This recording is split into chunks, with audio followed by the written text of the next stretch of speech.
အဲ့တော့လူငယ်တွေကိုနေရာပေးဖို့အတွက်ကိုလူငယ်တွေကိုစပြီးကျွန်တော်လေ့ကျင့်သင်ကြားတော့မှာဖြစ်ပါတယ်အဲ့တော့ပညာရေးပိုင်းမှာဥပဒေရေးရာတွေကိုလည်းထည့်သွင်းသင်ကြားတော့မှာဖြစ်ဘလို့နော်ကျွန်တော်စာတွေဖတ်တာများသွားတော့မိကုန်ပြီဗျအလေတန်းလောက်ကလားအထက်တန်းလောက်လားမသိစပြီးတော့ဥပဒေတွေကိုစတင်ပြီးတော့သင်ကြားပေးတော့မှာဖြစ်ပါတယ်ဒီလိုပဲစစ်မှုထမ်းစစ်မှုရေးရာပညာရက်တွေပေါ့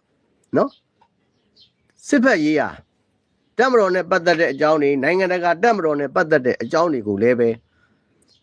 အခြေခံပညာတန်းကနေစပြီးတော့စစ်ပညာတွေကိုစတင်သင်ကြားပြီးတော့မှာဖြစ်ပါတယ်2024ခုနှစ်ဇန်နဝါရီလမှာပြည်သူ့စစ်မှုထမ်းဥပဒေနည်းဥပဒေထွက်တယ်မလားနည်းဥပဒေရဲ့ပုံမှန်59မှာရေးပေးထားပါတယ်ပညာရေးဝန်ကြီးဌာနနဲ့ကာကွယ်ရေးဝန်ကြီးဌာနနှစ်ခုပေါင်းပြီးတော့ခြေခံပညာကျောင်းတွေကနေစပြီးတော့စစ်မှုရေးရာပညာရက်တွေစီရေးပြစသဖြင့်မြန်မာတပ်မတော်အကြောင်းတွေကဘာမှရှိတဲ့တပ်မတော်အကြောင်းတွေဒါတွေကိုလည်းလေ့ကျင့်သင်ကြားပေးဖို့ဥပဒေထဲမှာတရားဝင်ပြဋ္ဌာန်းပြီးဖြစ်ပါတယ်အဲ့တော့ယနေ့လူငယ်နောင်ဝယ်လူကြီးဆိုသလိုဒီလူငယ်တွေကိုစစ်မှုရေးရာတွေဥပဒေရေးရာတွေကိုခြေခံကျောင်းတွေမှာတွေကစတင်လေ့ကျင့်သင်ကြားပေးခြင်းအဖြစ်ဘာဖြစ်သွားမှာလဲဆိုတော့လူငယ်နဲ့လူကြီးကွာဟချက် generation gap ပေါ့ဗျနော်လူငယ်နဲ့လူကြီးကွာဟချက် generation gap အဲ့ဒါကိုတက်နိုင်တဲ့များဖာထေးနိုင်မှာဖြစ်ပါတယ်အဲ့တော့လူငယ်နဲ့လူကြီးကွာဟချက်ကိုဖာထေးတက်နိုင်တဲ့များရာခိုင်နှုန်းများဖာထေးနိုင်လေပြည်သူပြည်သားတွေကနေပြီးတော့ဘာဖြစ်လဲအစိုးရအဆင့်ကလှုပ်တဲ့အလုပ်တွေကိုတက်နိုင်တဲ့များမြင်လေပဲဖြစ်တယ်ဗျအခုဆိုရင်ကျွန်တော်တို့ကပြည်သူတွေကပြဿနာတက်ပြီးဆိုရင်ဥပဒေကိုနားမလဲတော့ကျမတို့ဥပဒေကိုမသိပါဘူးမဖတ်ဘူးပါဘူးဆိုပြီးတော့အဲ့လိုလေးတွေ complaint တက်ကြတာပေါ့ဥပဒေပညာဆိုတာကကိုရှင်းရှင်းလေးပါဒီနေ့ဒီချိန်ကစပြီးအသက်ဝင်ပြီးဆိုလိုက်တာ ਨੇ အကုန်လုံးကတသားတည်းဖြစ်ပါတယ်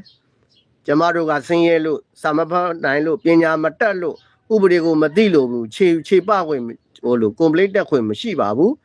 ဥပဒေသူစီမှာတီမတီနားလဲမလဲဖတ်မဖတ်ပညာတက်မတက်ဥပဒေတွေအတိုင်းသွားတယ်စသဖြင့်ပေါ့အဲ့ဒီလိုဥပဒေရေးရာတွေကိုလည်းပဲနောက်ပိုင်းမျိုးဆက်တွေကကျောင်းသင်ခန်းစာတွေကနေစပြီးတော့လေ့ကျင့်သင်ကြားရတော့မှာဖြစ်တဲ့အတွက်ကြောင့်ဥပဒေရေးရာနဲ့ပတ်သက်ပြီးတော့နိုင်ငံအစစ်အလုပ်လုပ်တဲ့နေရာတွေမှာ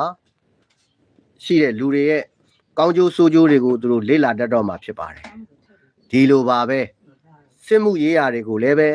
စစ်ဘက်ရေးရာတွေကိုလည်းပဲပြည်သူတွေကိုသိရှိအောင်လို့လေ့ကျင့်သင်ကြားပေးတော့မှာဖြစ်တဲ့အတွက်ကြောင့်တပ်မတော်ထဲမှာရှိတဲ့တပ်မတော်ခေါင်းဆောင်တွေတပ်မတော်နဲ့ပတ်သက်တဲ့ data လေးတွေကိုလေ့လာတတ်တော့မယ်ဖတ်တတ်သွားတတ်တော့မယ်ဒါဆိုလို့ရှိရင်တပ်မတော်ကိုဖောင်းထူတာတွေမျက်စောင်းထိုးတာတွေကိုတတ်နိုင်တဲ့များရောပါသွားတော့မယ်အဲ့ဒီလိုမျိုးဆက်တဲ့လူငယ်တွေကဒီလိုသူ့နိုင်ငံနဲ့ပတ်သက်တဲ့ကဏ္ဍတွေမှာကျောင်းပညာရက်တွေကစတင်လေ့လာနေအောင်လေ့ကျင့်သင်ကြားပေးခြင်းအဖြစ်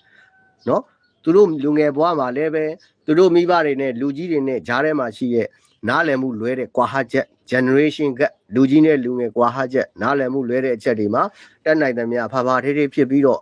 အရွေးတစ်ခုကိုမြန်မြန်ဆန်ဆန်သွားနိုင်မှာဖြစ်ပါတယ်မင်္ဂလာပါနော်နှစ်ဖက်လုံးမှာရှိရဆိုတဲ့ကိုလိုမင်္ဂလာပါ